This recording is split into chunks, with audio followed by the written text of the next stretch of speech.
কন্যা রাশির এপ্রিল 2025 কেমন যেতে চলেছে না, আপনার রাশিতে এই মুহূর্তে কেতু এবং আপনার সপ্তমে পঞ্চগ্রহের একটা যোগ তৈরি হয়েছে।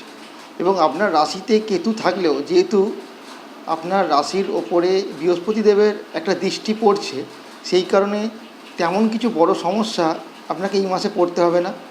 কিছু সমস্যায় পড়লে সেটা ছোট অথবা কমের ওপর দিয়েই আপনার ওপর দিয়ে যাবে।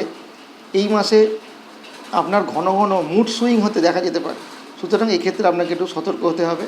মাসের দিকটা, প্রথম যে দিকটা, মাসের শুরুর দিকটা যথেষ্ট শুভ বলা যেতে পারে। শত্রু আপনাকে কোনো সমস্যায় ফেলতে চাইলেও সেভাবে আপনাকে কাবু করতে পারবে না।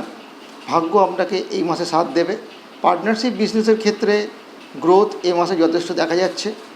এই মাসে আপনার ধৈর্যের ঘাটতি হতে পারে, আপনি একটুতেই রেগে যেতে পারেন, তাই এই রাগকে এই মাসে আপনার কন্ট্রোল করার প্রয়োজন। যে কাজ আপনি করেননি তার জন্য আপনাকে দোষী সাব্যস্ত হলেও হতে পারে।